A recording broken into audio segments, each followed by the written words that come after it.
What's happening, sweet angels? Jazz trumpeter Bobby Spellman here to welcome you to the second episode in our jazz improvisation series. Throughout this series, I will be discussing some very common chord progressions that make up many of our favorite jazz standards, and I will be discussing different ways that you can navigate these chord progressions in order to be able to feel like you have a command over improvisation and to gradually develop your own individual voice as an artist.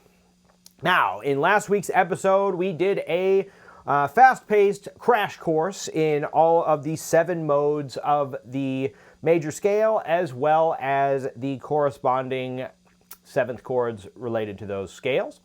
And in this episode, we are going to take only 3 of those scales and chords, and we're going to talk about the most common chord progression in jazz, the 2-5-1, on this exciting episode of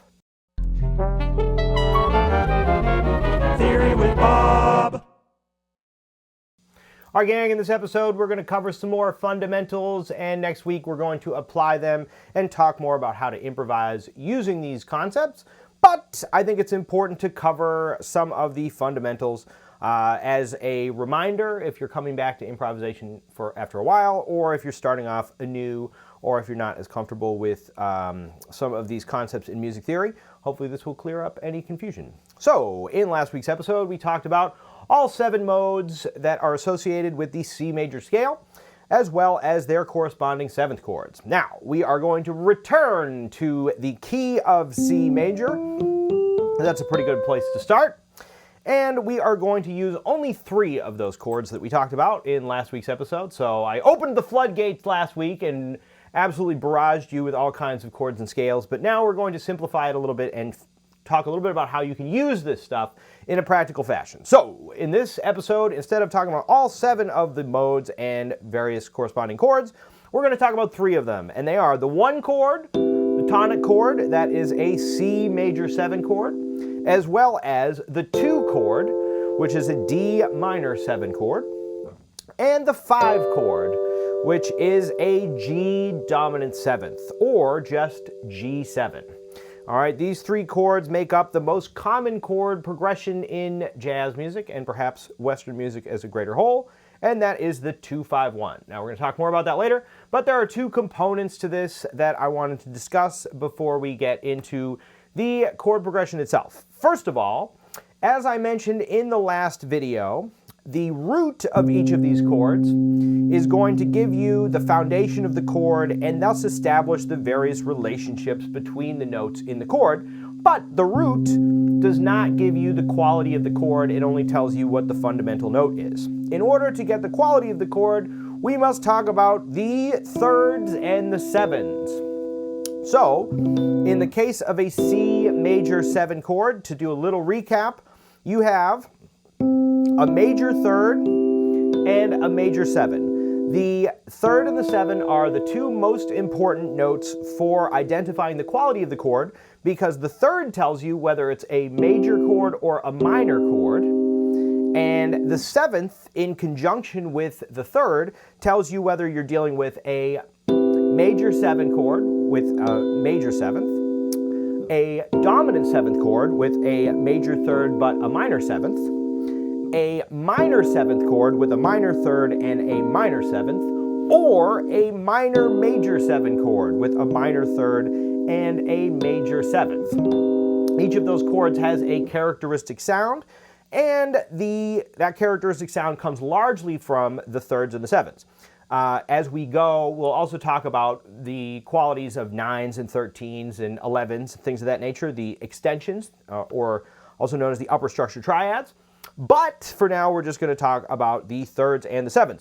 Now, you might be saying to me, Bob, what about the 5th? You're leaving out the 5th man. Well, the 5th is not as important for the quality of the chord for 2 reasons. Number 1, because of the nature of the overtone series, the 5th is in many ways tied to the root. So the root, if you've already got a root, you sort of have a 5th floating around in the ether. If that doesn't make any sense to you, you can look up my other videos on various things related to the overtone series. But the other reason is that whether you have, for example, a major 7, minor 7, dominant 7th, or minor major 7, all of them have a perfect fifth. So the fifth doesn't change, between those two chords, so it doesn't have as big an impact. So let's talk primarily about the thirds and the sevenths. Another thing that I want to make apparent is that even though the structure of the chord is typically built in thirds, a piano player or guitar player or vibraphone player or accordion player or whatever your harmonic instrument of choice will choose how to voice those chords in any number of ways. So what I mean by voicing is you do not need to have a 1, 3, 5, and 7. Instead, typically speaking, I might choose to voice the chord where the 1 is down here, and I might choose to put the 7 here, and the 3 here, and the 5 here. That still gives us a C major 7 chord, but we're just moving the notes out of order. In fact, as a piano player, I could choose to incorporate, for example, the 9th into the chord and put it down here. I might play a C major 7 like this, which would be a C major 9 chord. I could incorporate the 13 instead of the 5. That still gives us a C major 7 chord at its root, but we have now additional extensions thrown in. All I'm saying is that in voicing the chords, it need not be 1, 3, 5, 7. It could be 1, 5, 7, 3. It could be any number of combinations. And the way that a piano player or guitar player chooses to voice the chords has a lot to do with his or her own individual sound. So, for example, Count Basie is going to voice a chord differently, typically speaking, than Thelonious Monk might, which may be differently than, say, Cecil Taylor might, or something of that nature. Or Bill Evans. Everybody has a certain approach. You can hear the way that McCoy Tyner voices his chords in the John Coltrane Quartet, and that's a very different sound than the way that Red Garland would, for example, voice the chords in the Miles Davis Quintet in the 50s. All right, so the reason that that's important is that as we get into the chord progression, you will notice that some of these chord tones are going to move in particular ways, and it helps to understand that those chord tones are moving in relation to the other chords. So that brings us to my next point, which is, what is a chord progression? Well, obviously a chord progression is the motion of several chords to other chords, one chord to another chord. You might have a series of chords that are common. That gives us a chord progression. Otherwise, you could just, you could say, for example, a progression of chords. Nothing interesting there. However, a chord progression, and I think this is an important way to think about it, is two things at once. Number one, it is the vertical structure of each of the chords moving to one another. All right? So you have each chord has an individual vertical structure. What I mean by vertical is you have in a C major 7 a C followed by an E followed by a G followed by a B. That gives it the C major 7 sound. A D minor 7 is the stacking of thirds giving you D, F, A, and C, which gives you a D minor 7 sound. However, in the context of a chord progression, you also have, and this is the second important point, the motion of each individual note of each chord to the next note within the context of the chord progression. So what I mean by that is that in addition to being these vertical structures, a chord progression is also made up of a bunch of little melodies happening at once. So the most common chord progression in jazz, and one that makes up a billion tunes in the standard jazz repertoire, is the 2-5-1.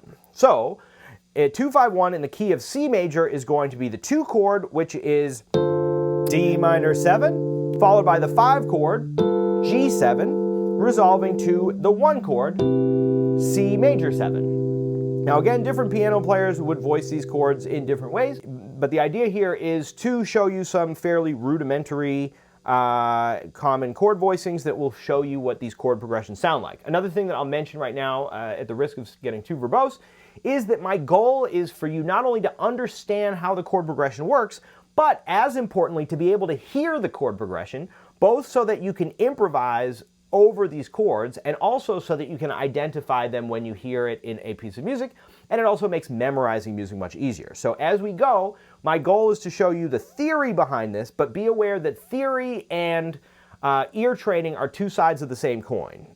Theory is really just putting sounds to words. So as we go, my goal is for you to really be able to hear these chord progressions as well as understand how they work.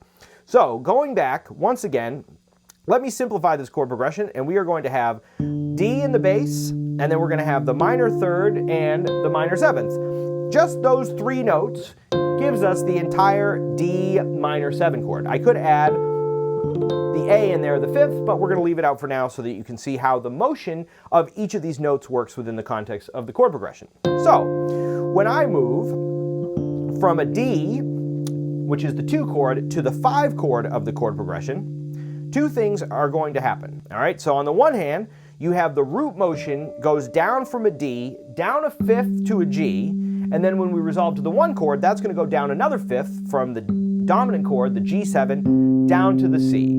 So the first melody that's happening is the sound of the bass motion, going from a D, down a 5th again to a G, down a 5th again to a C. Now, typically speaking, you don't need it to go down in 5ths. It may go from a D here up to a G, down to a C.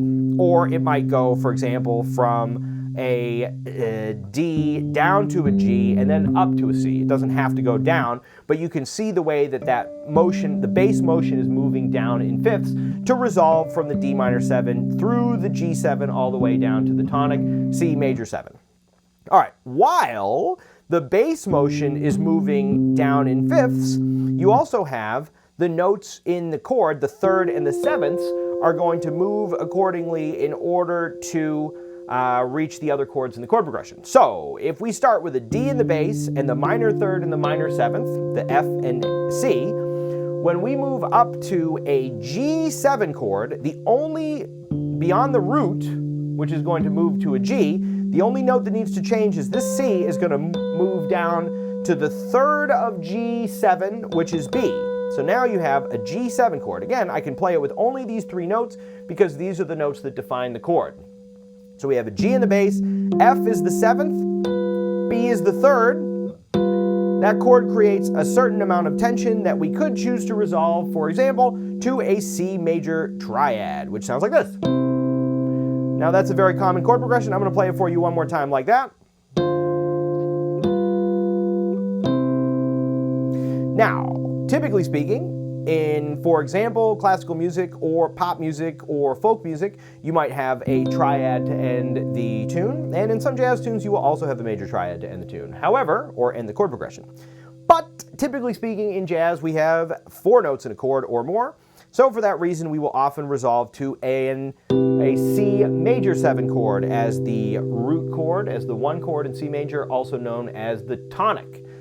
So in that case, the chord progression would go D minor 7, G7, and then the B would stay in the same place, but the F moves down to the 3rd of C major 7, and that gives us a C major 7 chord. So let me do that for you one more time so that you can see how that works.